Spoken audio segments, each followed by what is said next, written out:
Yang terhormat Bapak Dr. Andes Muhammad Aminuddin selaku pemateri, serta kepada adik-adik kelas 10 peserta MPLS SMK Negeri 1 Selawi yang berbahagia. Puji syukur mari kita panjatkan kepada Allah Subhanahu wa taala yang telah memberikan limpahan rahmat, kesehatan, keselamatan, dan karunia kepada kita sehingga kita dapat melaksanakan acara ini dengan selamat dan dalam keadaan sehat walafiat.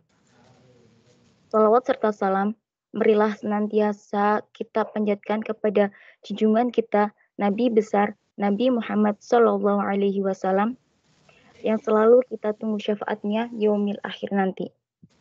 Selanjutnya, izinkan saya Nurhani Fatul Jannah selaku moderator untuk membacakan susunan acara pada pagi hari ini. 1. Pembukaan. 2. Pembacaan biodata pemateri. 3. Acara inti. Dan yang terakhir, penutup. Masuki acara yang pertama, yaitu pembukaan. Marilah kita buka acara ini dengan bacaan basmalah bersama-sama. Mari. Bismillahirrahmanirrahim. Sebelum melangkah pada acara inti, yakni penyampaian materi, izinkan saya untuk membacakan biodata pemateri pada pagi hari ini. Bapak Dr. Andes Muhammad Aminuddin. Tempat tanggal lahir, Semarang, 13 Oktober 1968. Jabatan, Guru Pendidikan Agama Islam dan tetap semangat dan jaga kesehatan. Memasuki acara inti, saya serahkan sepenuhnya kepada pemateri, kepada Bapak Dr. Andes Muhammad Aminuddin, dan tempat kami persilahkan. Sebelumnya cek suara dulu, Mbak. Suara saya bisa didengar? Bisa, Pak. Bisa, Pak. Share materi saya bisa dilihat? Bisa, Pak. Baik. Baik, akan segera saya mulai. Bismillahirrahmanirrahim. Assalamualaikum warahmatullahi wabarakatuh. Waalaikumsalam warahmatullahi wabarakatuh. A'udzubillahi minasyaitonir rajim. Bismillahirrahmanirrahim. Alhamdulillahirabbil alamin. Allahumma shalli wa sallim ala sayyidina Muhammad wa ala ali sayyidina Muhammad. Amma ba'd.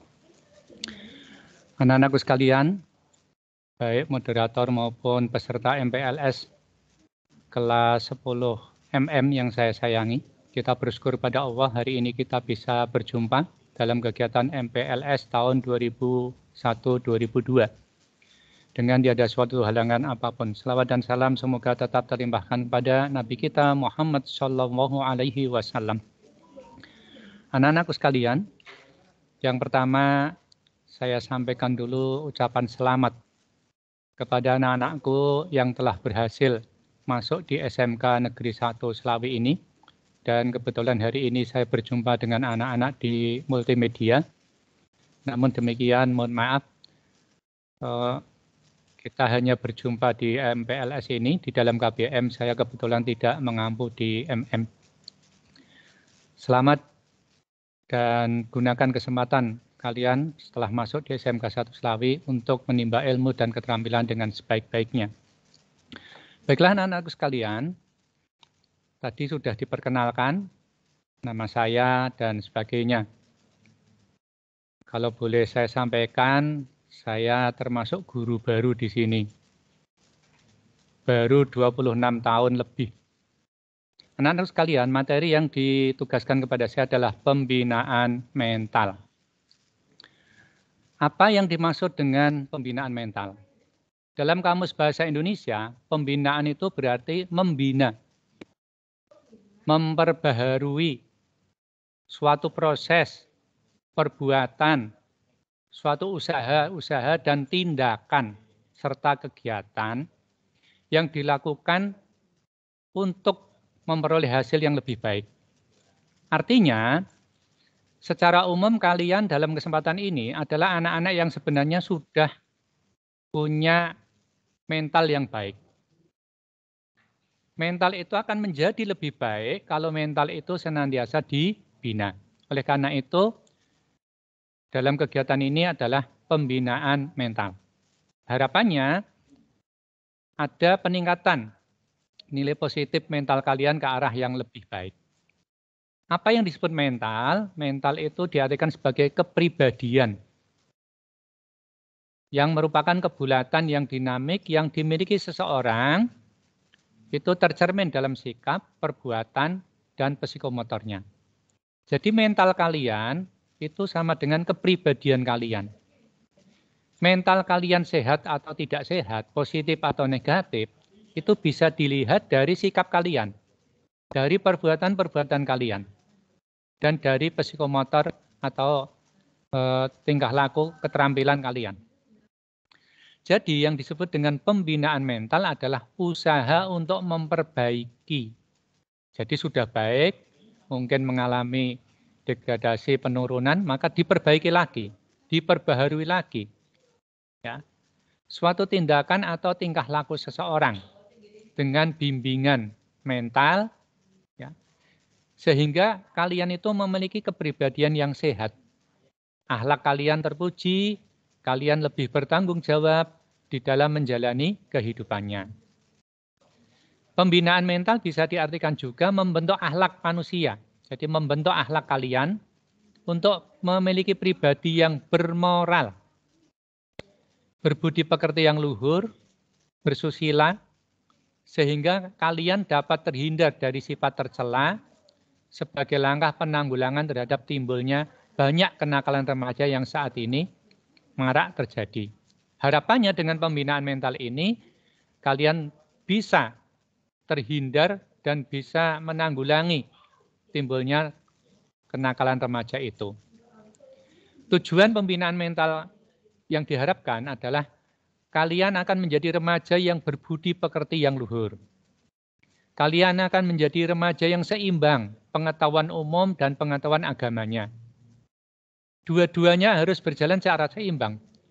Orang yang bagus dalam pengetahuan umum tetapi tidak memiliki pengetahuan agama yang cukup juga tidak baik. Orang yang memiliki pengetahuan agama yang tinggi tapi kurang pengetahuan umumnya juga tidak akan mampu menyesuaikan diri dengan perkembangan dunia atau zaman. Kemudian harapannya dengan pembinaan mental ini, kalian mempunyai tingkah laku yang baik dan terpuji. Baik dari segi sosial, baik dari segi hukum negara, baik dari segi agama, dan kalian terpuji di mata manusia yang lain. Kemudian mempersiapkan mental dalam menghadapi teknologi dan budaya modern yang semakin berkembang dengan pesat. Anak-anakku sekalian, nah ini, dalam kaitannya dengan jiwa atau mental kalian, para ahli dalam bidang perawatan jiwa itu membagi mental manusia itu menjadi dua golongan besar. Mari kita sama-sama introspeksi, kita termasuk yang mana. Yang pertama, golongan orang yang sehat mentalnya. Moga-moga kita semuanya adalah termasuk orang-orang yang mentalnya sehat. Dan yang kedua, orang atau golongan yang tidak sehat mentalnya. Baik, yang pertama anak-anak sekalian. Siapa yang disebut dengan orang yang sehat mentalnya?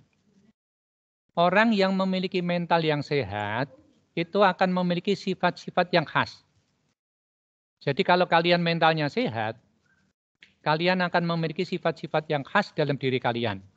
Misalnya apa? Kalian mampu bertindak secara efisien, tepat waktu, ya, tidak bertele-tele dalam mengerjakan sesuatu, tidak menunda-nunda sesuatu, tetapi menjalankannya dengan efisien, tepat waktu, dan hemat waktu. Berarti kalau kalian itu suka melakukan sesuatu dan bertindak secara tidak efisien, bertele-tele, menunda-nunda, boleh jadi mentalnya terganggu. Kemudian, yang kedua, orang yang mentalnya sehat itu orang yang punya tujuan hidup yang jelas. Maka dari itu, dari sekarang, Coba canangkan tujuan hidup kamu yang jelas. Apa tujuan hidup kamu ke depan? Itu dicanangkan yang jelas. Karena banyak orang yang hidup tanpa tujuan yang jelas. Sehingga hidupnya tidak terarah, hidupnya terombang-ambing, dan tidak memiliki kejelasan. Kemudian memiliki konsep diri yang sehat. Kemudian memiliki koordinasi antara segenap potensi dan usaha-usahanya. Semua orang punya potensi. Tidak ada orang yang tidak ada potensi di dalam dirinya. Tetapi potensi ini perlu digali oleh kalian masing-masing. Apa yang menjadi potensi kamu digali. Kemudian diimbangi dengan usaha-usaha untuk mengembangkan potensi tersebut. Setelah kalian itu tahu potensi diri kamu apa, kamu lakukan usaha-usaha untuk mengembangkan potensi yang ada pada diri kamu itu. Kemudian memiliki regulasi diri, terus integrasi kepribadian, dan memiliki batin yang tenang. Jadi kalau ada anak remaja selalu gelisah, batin tidak tenang, dan sebagainya, itu boleh jadi tanda-tanda mentalnya terganggu. Orang yang mentalnya sehat, menjalani hidup sehari-hari itu dengan tenang. Batinnya tenang, jauh dari kegelisahan, dan sebagainya. Kemudian yang berikutnya. Kriteria remaja yang bermental sehat itu bagaimana? Kita introspeksi diri kalian bagaimana dengan kriteria ini. Apakah banyak kriteria ini yang ada dalam diri kalian? Yang pertama, anak remaja yang mentalnya sehat itu akan menerima perubahan-perubahan yang terjadi pada dirinya. Karena yang namanya diri manusia itu banyak mengalami perubahan-perubahan. Perubahan dalam segala aspek kehidupannya. Itu akan mengalami perubahan-perubahan. Anak yang mentalnya sehat, pasti dia akan lapang dada, menerima apa yang menjadi perubahan di dalam dirinya. Menyikapinya dengan baik perubahan-perubahan itu. Kemudian yang kedua, anak yang mentalnya sehat itu, kalau kalian bisa menyesuaikan diri dengan lingkungan sosial kalian. Apalagi ketika nanti misalnya sekolah kita sudah masuk. Kalian bertemu dengan orang-orang baru. Bertemu dengan guru-guru baru yang sebelumnya tidak dikenal. Teman-teman di kelas maupun kelas lainnya, teman-teman asing yang sebelumnya tidak dikenal. Yang karakternya tentu berbeda-beda. Yang kita tidak tahu bagaimana mereka masing-masing. Tetapi remaja yang mentalnya sehat akan selalu berusaha dengan sebaik-baiknya menyesuaikan diri di lingkungan sosialnya, walaupun lingkungan sosial itu adalah baru. Jadi dia bisa menyesuaikan teman sebayanya, teman sepergaulannya, bagaimana dia bisa menyesuaikan diri di dalam lingkungan itu. Yang ketiga, yang namanya anak remaja, apalagi remaja sekarang, itu sudah mulai muncul gejolak-gejolak seksualitas. Contoh paling gampang, kalian mulai tertarik dengan lawan jenis, dan sebagainya. Apalagi kalau kalian melihat fenomena-fenomena masa sekarang, yang namanya anak-anak remaja saja sudah melakukan hal-hal yang melampaui batas yang seharusnya dilakukan remaja. Misalnya pergaulan bebas, seks bebas, dan sebagainya. Yang namanya anak yang mentalnya sehat, wajar-wajar saja di dalam dirinya ada gejolak seksualitas.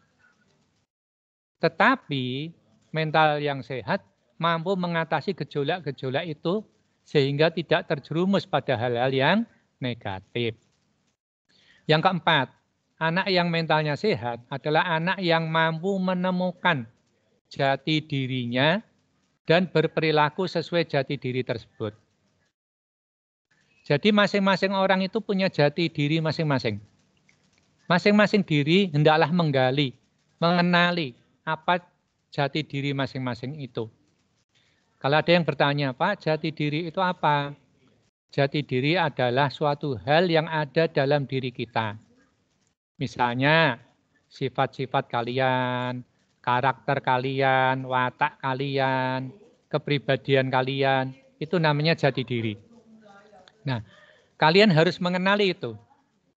Mengenali masing-masing karakter kalian, sifat kalian, watak kalian, kepribadian kalian, itu harus dikenali. Ya. Kemudian yang kelima, dapat menyeimbangkan pengaruh orang tua dan pengaruh teman sebaya. Yang namanya anak, apalagi anak remaja, punya orang tua, punya teman sebaya, dan sebagainya. Orang tua kadang-kala menghendaki begini, teman sebaya menghendaki begitu, yang kadang-kala bisa juga pengaruh orang tua sinkron dengan pengaruh teman sebaya.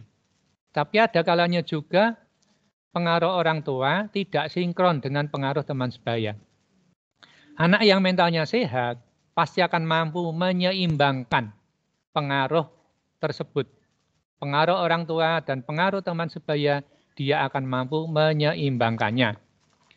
Kemudian yang ke-6, dapat mengaktualisasikan kemampuannya.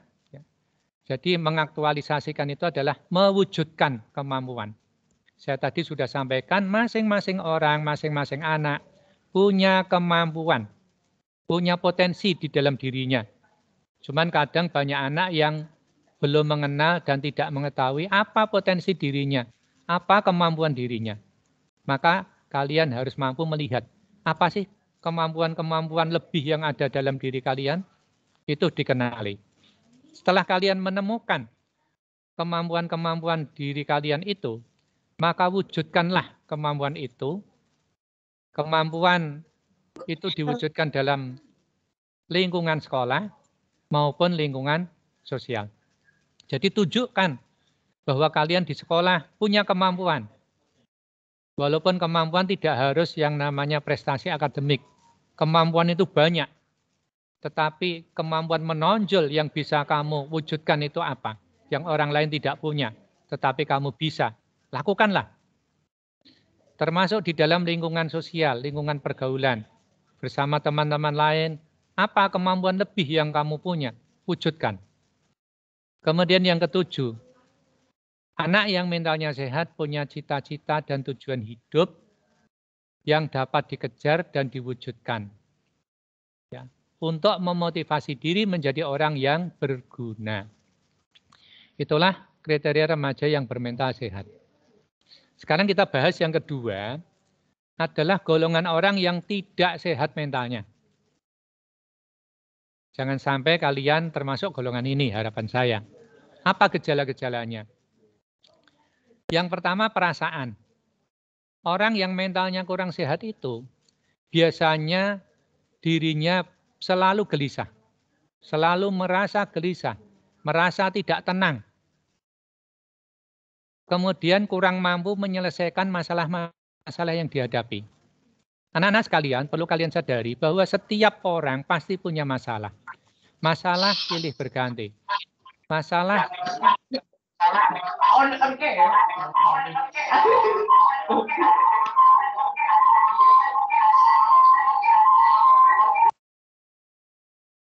selalu datang masalah itu.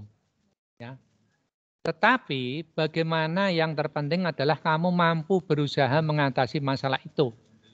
Sehingga masalah-masalah yang kita hadapi mampu kita selesaikan sehingga tidak menimbulkan kegelisahan di dalam kehidupan sehari-hari kita. Anak yang hidupnya banyak gelisah, tidak tenang, tidak tentram, itu berarti mentalnya tidak sehat. Yang kedua, dari segi pikiran. Orang yang kurang kuat sehat mentalnya, orang yang kurang sehat mentalnya, itu akan mempengaruhi pikirannya. Contohnya, ia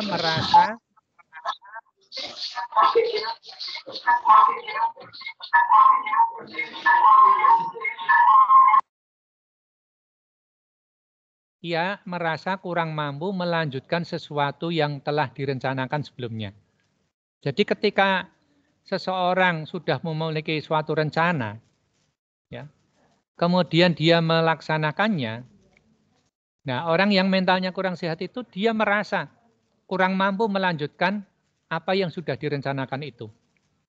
Padahal berhasil tidak berhasil yang terpenting adalah kemampuan untuk menjalaninya, untuk mengerjakannya, untuk mencapainya. Kemudian contoh yang lain, anak yang kurang sehat mentalnya adalah anak yang tidak dapat berkonsentrasi.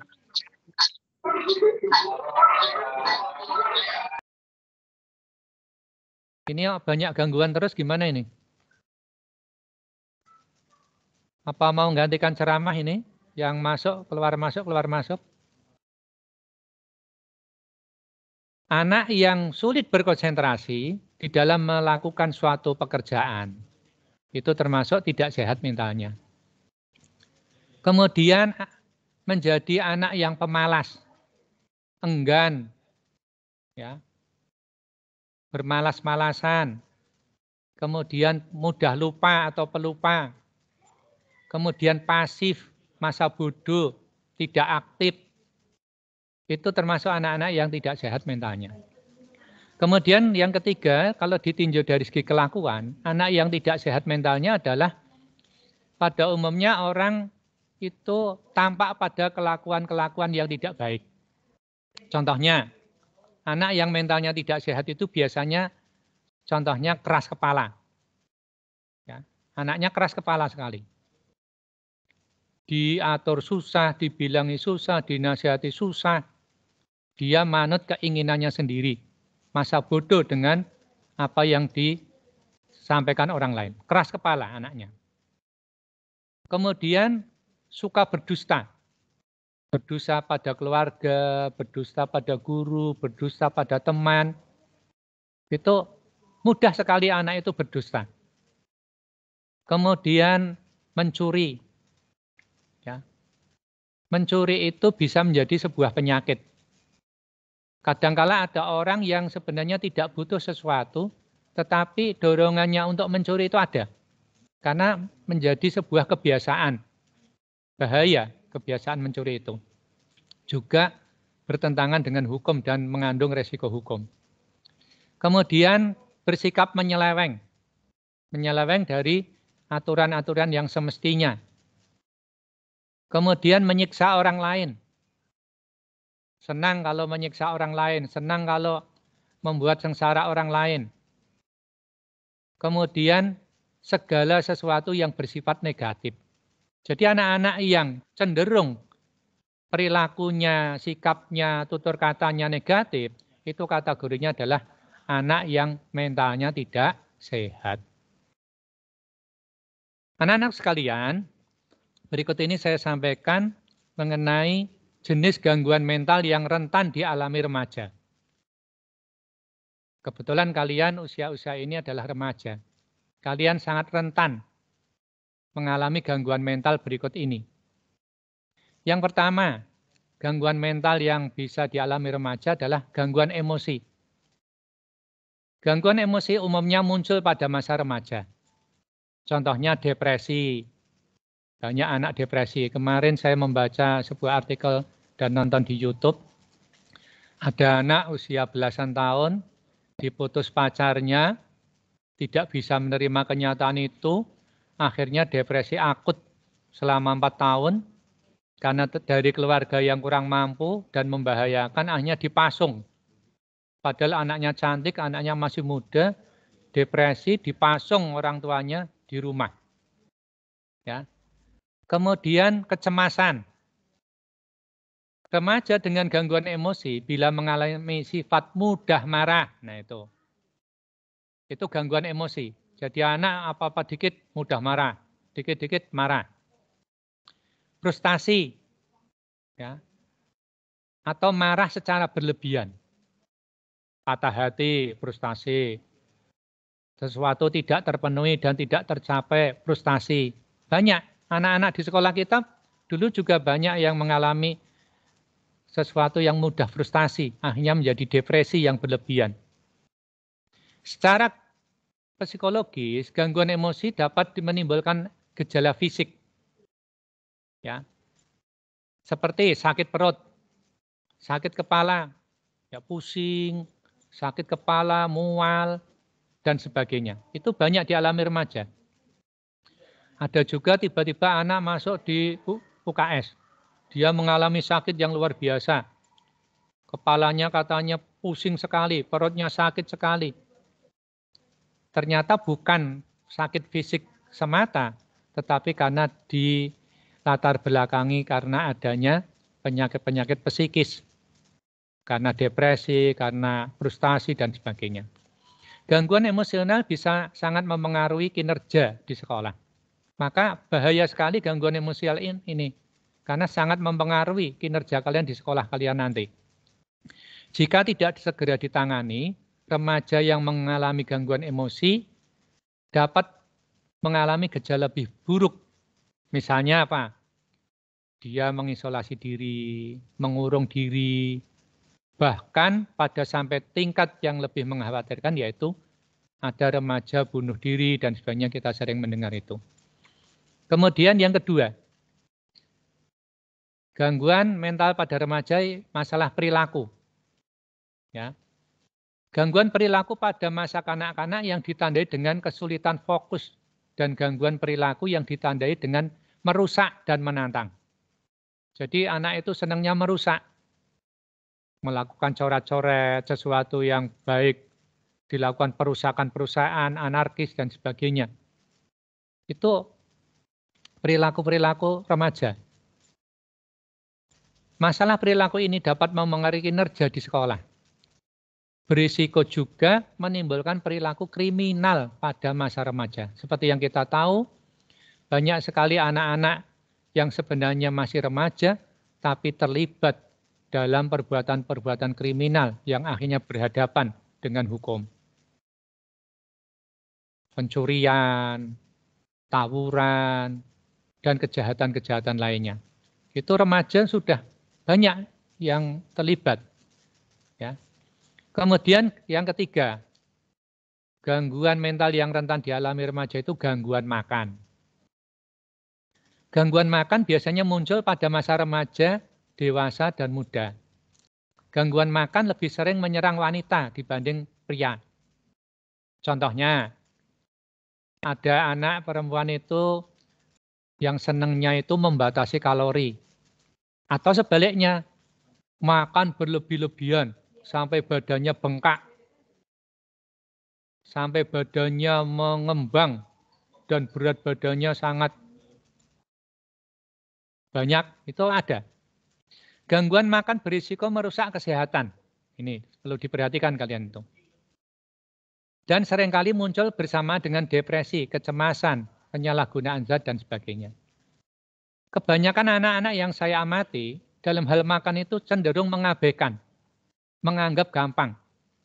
Padahal makan itu sudah ada aturan 3 kali dengan porsi tertentu dan sebagainya. Tapi ada anak-anak yang kadang-kala makan saja mengabaikan. Makan pagi tapi dia melakukannya jam 1 siang. Padahal dari pagi nggak makan. Atau makan tetapi sesuai dengan selera nafsunya. Yang seharusnya misalnya makan itu nasi yang mengenyangkan, tapi dia makan makanan yang tidak mengenyangkan. Seperti misalnya junk food, makanan sampah itu. Ada mie, ya mie itu benar-benar tidak ada gizinya itu. Ya. Terus makanan-makanan yang lain misalnya yang sekarang lagi ngetren dengan berbagai olahan. Di antara gangguan makan itu adalah delusi. Ya. Mohon maaf, bukan delusi. Gangguan makan adalah melewatkan waktu makan. Jadi waktu makan itu sudah teratur, tetapi banyak anak yang melewatkannya dari waktu yang seharusnya. Kemudian kecemasan terus-menerus. Takut terjadi gemuk, akhirnya apa? Enggan makan karena khawatir gemuk. Apalagi wanita, biasanya ingin tampil yang menarik, tampil langsing. Ya. Dia takut makan karena takut gemuk, maka akhirnya makannya terabaikan. Ya. Bicaranya hanya selalu bagaimana cara menurunkan berat badan. Ya. Kemudian yang ketiga, berulang kali konsumsi permen dalam jumlah besar. Atau sebaliknya, makan yang lemaknya tinggi sekali. Itu gangguan makan itu. Kemudian yang keempat, Anak senang menggunakan suplemen-suplemen diet. Untuk mengganti makan dia menggunakan suplemen-suplemen diet. Atau sebaliknya dia sering menggunakan pencahar. Ketika makan, dia khawatir gemuk, maka dia minum pencahar atau makan kapsul pencahar. Akhirnya apa? Apa yang ada di dalam perutnya itu dikeluarkan dengan paksa dengan pencahar itu. Kemudian yang kelima, di antara gangguan makan remaja itu adalah makan lebih banyak dari porsi yang semestinya. Jadi berlebih-lebihan dalam makan. Itu sangat bahaya, apalagi kalau sampai kegemukan, itu efeknya bagi penyakit jantung dan sebagainya, itu sangat rentan. Kemudian, anak yang merasa malu atau bersalah tentang kebiasaan makan. Baik, selanjutnya, secara psikologis, gangguan mental remaja adalah halusinasi dan delusi. Ini kalau remaja terserang ini, tanda-tandanya begini. Kalau halusinasi itu begini. Halusinasi itu kondisi di mana seorang itu seperti mendengar sesuatu, seperti melihat sesuatu, seperti merasakan sesuatu, atau mencium sesuatu. Padahal sesuatu yang didengar, yang dilihat, yang dirasakan, itu sebenarnya nggak ada. Bahkan orang-orang di sekitarnya pun juga tidak merasakan itu. Tetapi dia seakan-akan itu mendengar suara. Ya, misalnya di tempat sendirian, dia melihat orang berbincang-bincang. Padahal nggak ada orang berbincang-bincang. Ketika di tempat umum, misalnya di tempat keramaian, tiba-tiba dia seperti mendengar ada orang berteriak-teriak. Padahal sama sekali nggak ada orang yang berteriak. Itu halusinasi. Kalau delusi, yang kedua itu delusi. Delusi itu adalah kondisi di mana seorang memiliki keyakinan yang kuat yang tidak dapat dipatahkan terhadap sesuatu yang tidak nyata. Contohnya, kadang ada orang menganggap dirinya punya penyakit berat dan mematikan. Diberi pengertian pun dia tidak yakin, tidak mau mempercayainya. Dia pokoknya menganggap dirinya punya penyakit berat yang sangat mematikan. Padahal sebenarnya kondisi dia itu sehat. Itu bahaya sekali kalau orang sudah memvonis dirinya seperti itu. Kemudian yang kelima, gangguan mental remaja yang mungkin rentan timbul adalah menyakiti diri sendiri sampai dengan bunuh diri. Ada sejumlah faktor resiko yang memicu perilaku bunuh diri pada remaja. Misalnya, penggunaan alkohol yang berbahaya, pelecehan di masa anak-anak. Ada anak-anak yang mengalami pelecehan seksual, akhirnya depresi, ya, terus cenderung untuk mengakhiri hidupnya karena tidak bisa menerima kenyataan itu, ya, dan sebagainya. Banyak sekali. Selain itu, media sosial juga kini menjadi penyebab bunuh diri terbesar pada anak remaja. Mengapa?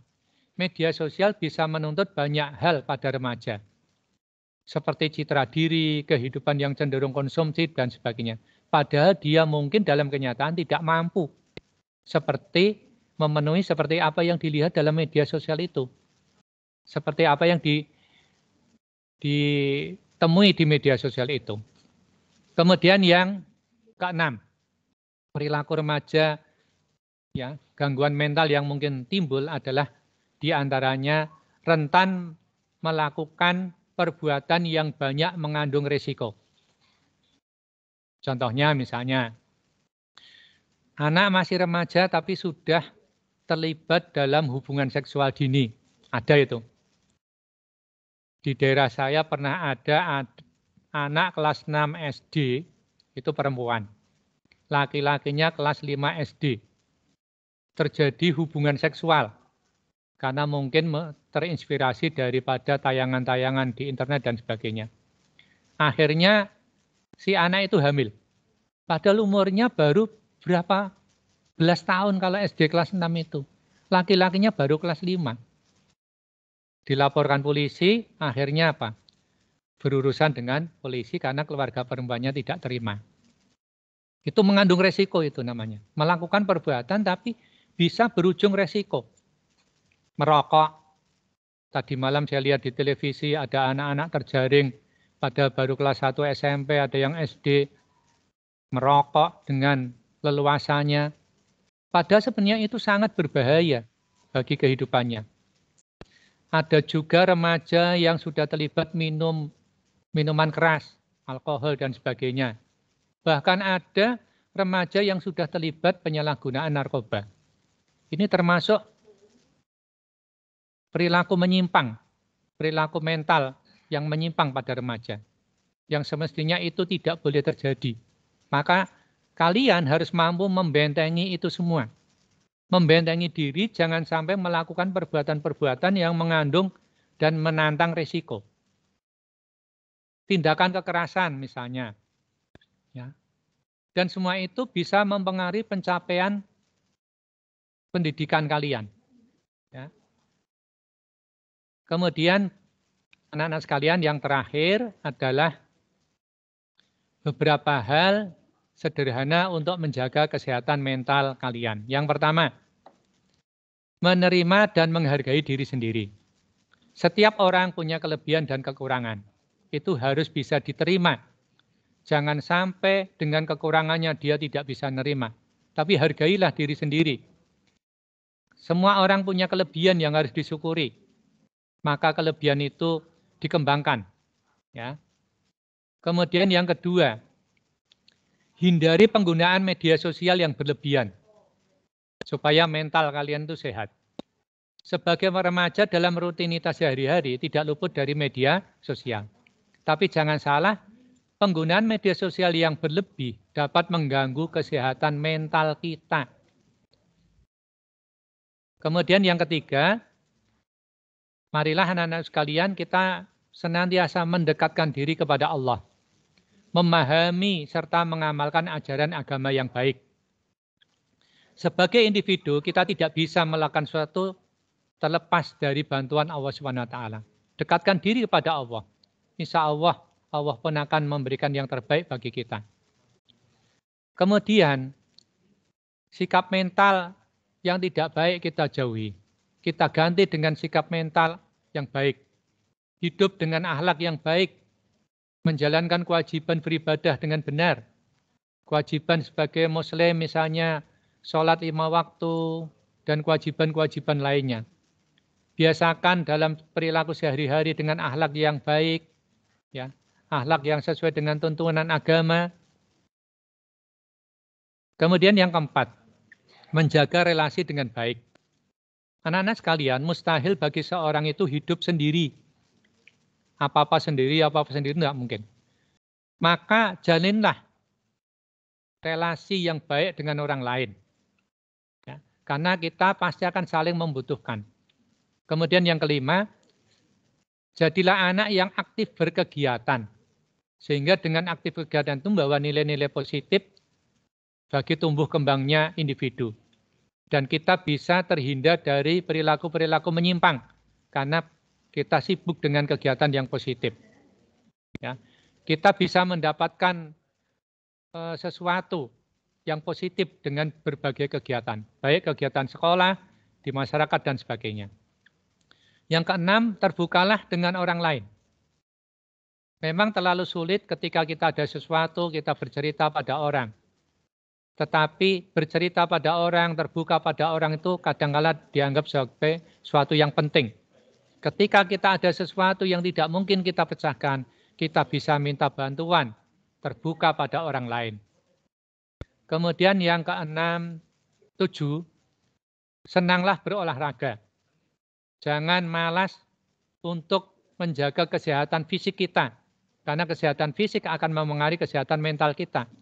Olahraga apa saja yang kamu senangi, yang kamu bisa lakukan. Yang penting ada kesibukan olahraga untuk menjaga kesehatan fisik kalian. Yang berikutnya istirahat yang cukup. Sudah ditentukan waktu tidur 7-8 jam per hari. Tapi banyak anak bermain media sosial sampai tengah malam. Belum tidur. Jam 1 masih bermain HP, masih game dan sebagainya. Waktu istirahatnya sangat terkurangi. Itu berbahaya sekali. Biasakan istirahat yang cukup. Badan kita itu lelah. Maka berikan waktu untuk istirahat. Kemudian konsumsi makanan dan minuman yang sehat. Kalian tentu sudah tahu apa saja makanan yang sehat, minuman yang sehat. Jauhi makanan yang tidak sehat dan minuman yang tidak sehat yang bisa membawa dampak dalam diri kalian. Saya kira itu, dan yang terakhir saya hanya ingin menyampaikan bahwa dengan pembinaan mental ini ada perubahan dalam diri kalian. Di antaranya kalian lebih disiplin nantinya. Kalian menjadi pribadi yang lebih jujur, pribadi yang lebih bertanggung jawab, pribadi yang optimis dan tangguh, pribadi yang ulet, ya. Kemudian mampu mengambil keputusan dengan tepat dan remaja yang berkepribadian dengan akhlak yang mulia. Anak-anakku sekalian, demikian yang bisa kita sampaikan. Sesuai dengan agenda waktu yang diberikan adalah tepat jam 10.15, saat ini 10.14. Akan saya segera akhiri, kurang lebihnya mohon maaf yang sebesar-besarnya. Semoga sedikit ini bisa bermanfaat. Billahi taufiq wal hidayah. Assalamualaikum warahmatullahi wabarakatuh. Waalaikumsalam warahmatullahi wabarakatuh. Terima kasih kepada Bapak Dr. Andes Muhammad Aminuddin yang telah beri. Demikianlah acara pada pagi hari ini. Semoga materi yang telah disampaikan oleh Bapak materi dapat bermanfaat bagi kita sekalian. Terima kasih kepada Bapak Dr. Andes Muhammad Aminuddin yang telah berkenan hadir pada acara ini. Saya, Nurhani Fatul Jannah, selaku moderator, memohon maaf apabila terdapat kata-kata yang kurang tertata dan tutur yang kurang teratur. Billahi taufik wal hidayah. Wassalamualaikum warahmatullahi wabarakatuh. Waalaikumsalam warahmatullahi wabarakatuh.